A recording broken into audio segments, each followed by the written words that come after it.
The server room had always been my second home for 15 years. The gentle hum of cooling fans, the blinking LED lights, and the satisfaction of maintaining critical infrastructure that kept our Fortune 500 company running seamlessly. That's what made the coldness of my termination meeting so jarring. 15 years of loyal service ended in a 10-minute conversation that left me standing in the parking lot, cardboard box in hand, security escort ensuring I didn't linger. My name is Daniel Ramirez, 42 years old, Senior Systems Administrator at Nexus Technologies in Chicago. I've dedicated 15 years of my professional life to building and maintaining the digital backbone of this company. At least, that was my position until 3 days ago. Your services are no longer required, the IT director, Marcus Geller, had stated flatly. No explanation, no performance review, nothing but a termination letter and instructions to collect my belongings immediately. What Marcus didn't realize was that I already knew why I was being fired. 3 days earlier, while completing a routine task of decommissioning servers from 2011, I had discovered something that wasn't supposed to exist.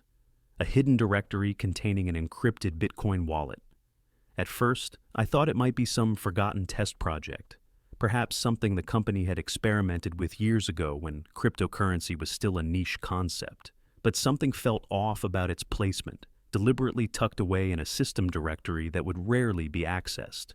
Being thorough in my documentation, a habit that had earned me 3 Excellence in IT Services awards over my tenure, I noted the discovery and began standard procedures for archiving potentially important data before server decommissioning. That's when I noticed the peculiar naming convention of the wallet file, CS_EID_SEQUENCE_2011_BTC.dat.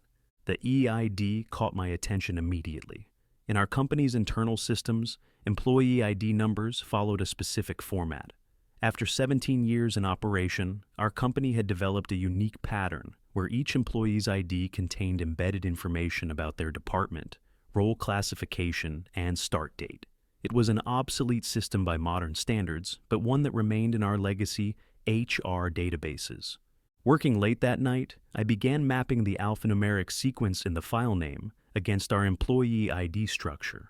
Within 3 hours, I had confirmed my suspicion. The file name wasn't random. It was a cleverly disguised reference to a sequence of employee IDs that, when arranged correctly, would form the wallet's password. The next morning, I documented my findings and scheduled a meeting with Marcus, believing this discovery warranted immediate attention. His initial reaction seemed appropriate, concern, followed by assurance that he would escalate this to security. He thanked me for my diligence and asked me to transfer all findings to his secure drive, which I did. The termination came exactly 48 hours later. Standing in that parking lot, the realization crystallized. Marcus had engineered an elaborate scheme. As IT director with access to both server resources and the HR database, he had perfect positioning to mine Bitcoin using company infrastructure during the cryptocurrency's infancy, hiding the operation among legitimate server activities, and concealing the wallet where only someone with his level of access would find it. That night, I began methodically building what would become a comprehensive whistleblower package. Having maintained personal copies of all server maintenance logs throughout my career, standard practice for senior IT professionals, I had everything needed to reconstruct Marcus's activities dating back to 2011. The evidence was damning. Server logs showed consistent unusual activity patterns during off hours, precisely when electricity costs would be buried in normal operational expenses. Network configuration changes, implemented without proper change management documentation, created perfect conditions for mining operations. Energy consumption reports, which I had access to as part of our Green Initiative team, showed inexplicable spikes that correlated perfectly with Bitcoin's early mining difficulty increases.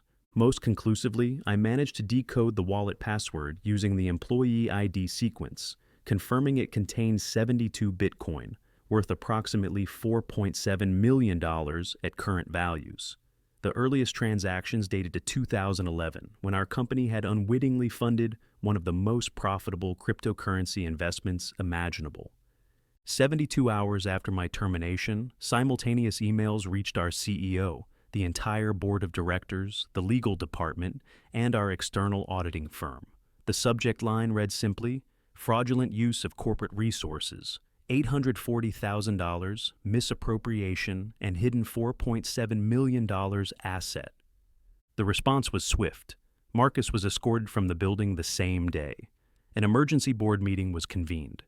3 senior executives who had ignored previous resource allocation concerns I had raised were placed on administrative leave. The company's cybersecurity policies underwent immediate review, and within 2 weeks I received a call from the CEO herself. "We've made a terrible mistake," she began. What followed was an offer for reinstatement with a substantial promotion, back pay with interest, and a formal apology to be placed in my personnel file. The company had conducted a thorough investigation that verified every element of my report. Marcus now faced criminal charges for theft of company resources, estimated at $840,000 over 7 years. The Bitcoin wallet, deemed company property since it was created using corporate resources, was transferred to the company's newly established cryptocurrency holdings. A portion of its value funded a comprehensive overhaul of IT governance and the establishment of a technical whistleblower program bearing my name. 5 executives who had previously dismissed concerns about IT resource allocation faced serious professional consequences. 2 resigned rather than face internal disciplinary procedures. The board implemented a specialized audit committee focused specifically on technology resource utilization, something I had advocated for years earlier.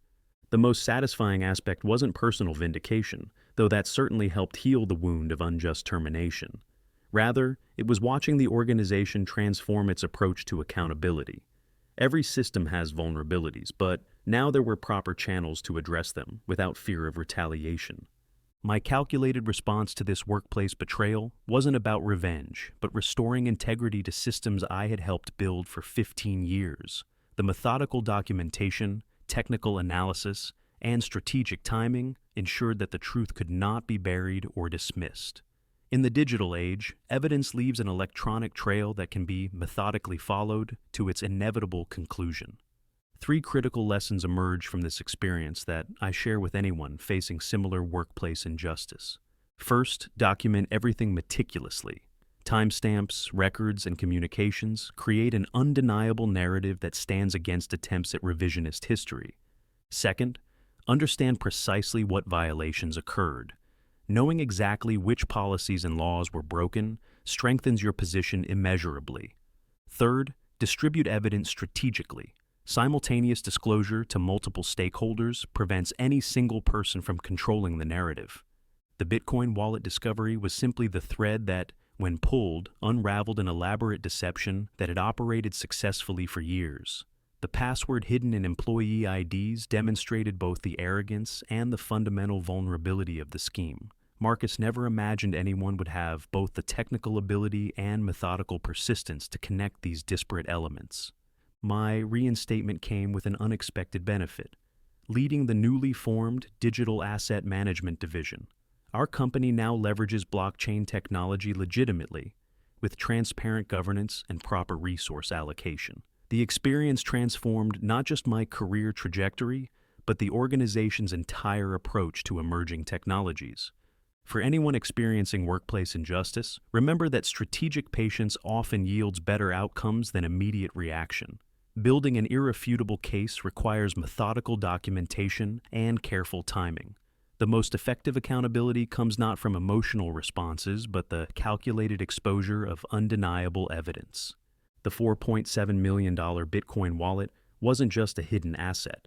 It was the key that unlocked systematic corruption and ultimately led to comprehensive reform. Sometimes workplace justice requires nothing more than following the digital evidence to its inevitable conclusion and ensuring that truth reaches those with the power to act on it. In the corporate battlefield, technological expertise becomes a powerful equalizer in asymmetric power dynamics. When authority is misused, specialized knowledge combined with methodical evidence gathering can restore balance and ensure accountability prevails, transforming individual vindication into institutional improvement that benefits everyone.